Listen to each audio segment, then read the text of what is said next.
Jedno pitanje, dakle, baš kada ste uzeli tu funkciju ministra kulture Sarajeva, dogodio se Thompson. Da. Dakle, kako je vaše mišljenje o tom hrvatskom pjevaču? Je li on trebao pjevati svom hrvatskom narodu u Bosni i Hercegovini ili ne? Ja prvo mislim da protiv svake sam cenzure. I sad govorim kao građanin Bosne i Hercegovine, manje kao ministar, pogotovo što ministarstvo s tim nema veze. To je dakle priča između organizatora, to je Hrvatsko dobrotvorno društvo i dvorana Zetra. Prije svega mislim da se novinari nisu bavili genezom dolaska Thompsona. Znate, mnogo je značajno kada se pravi u jednoj velikoj ozbiljnoj dvorani koncert u povodu godišnjice dolaska Svetog Oca Ivana Pavla u Sarajevo. A dobro, što je bilo sporno? On je došao u pastoralnu posjetu svim Bosancima i Hercegovcima i organizaciju tog koncerta preuzelo je potpuno jedno onako zagonetno društvo, Hrvatsko dobrotvorno društvo, u čije kancelarije more stati troje ljudi. Znate, u Sarajevu postoji recimo Hrvatsko kulturno društvo Napredak i gospodin Franjo Topić, koji je jedna ovako siva eminencija, postoji Matica Hrvatska, gdje radi Perica Vilić.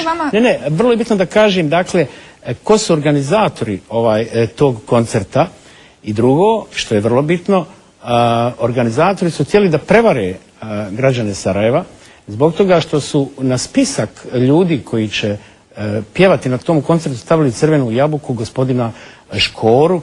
Ja sam direktno kontaktirao recimo sa tim ljudima, oni nikada nisu bili obavješteni za taj koncert, niti su bili spremni, niti su imali vremena da dođu da pjevaju. A sad ću vam nešto reći onako intimno. Dakle, neka svako sluša šta želi. Ja sam tu vrlo liberalan.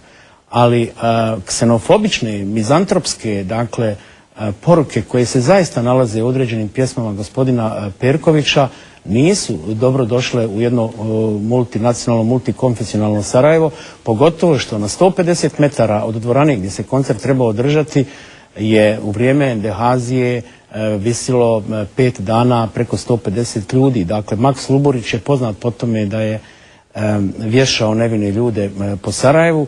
I ja generalno mislim da je licemjerna i publika koja sluša tu muziku, jer dakle otići u crkvu, pomoliti se, doći sa krstom na prsima, učiti očenaš, a onda dizati ruke na pjesme u kojima se jedan narod glorificira kao neko koga treba slati niz Neretvu, koga treba vješati o vrbe i gdje se glorificira Jasenovac, mislim da to nije dobro. Mislim da to nije dobro. Da, sad je kraj emisije, žao mi je što ne možemo nastaviti, baš smo ušli u najzanimljiviji dio, on bi vam sad odgovorio da uopće ne radi to što vi kažete i onda bi vas podsjetio da su se Hrvati i Bošnjaci upravo pod tim pjesmama zajedno borili protiv srpske agresije. Po tim nisu sigurno. Bošnjaci... To je jedan od njegovih argumenata. Nije sigurno, on laže. Dakle, on laže jer Bošnjaci i Hrvati su se borili zajedno sve do nesretnog ubistva Blaža Kraljevića kada je inaugurirana takozvana Herceg Bosna, ali nešto ću vam reći, pjesma Čavoglavi koju je pjevao Thompson, koju on često spominje da su Bošnjaci pjevali, je jedna ozbiljna domoljubiva pjesma u koja ima istu dramaturgiju kao Ide Tito s Romanije. Evo, žao mi, moramo završiti jer imamo programska ograničenja. Hvala vam lijepo što ste bili gost 10 do 8. Hvala i vama, poštovani gledatelji, i budite sutra s nama. Lijep pozdrav.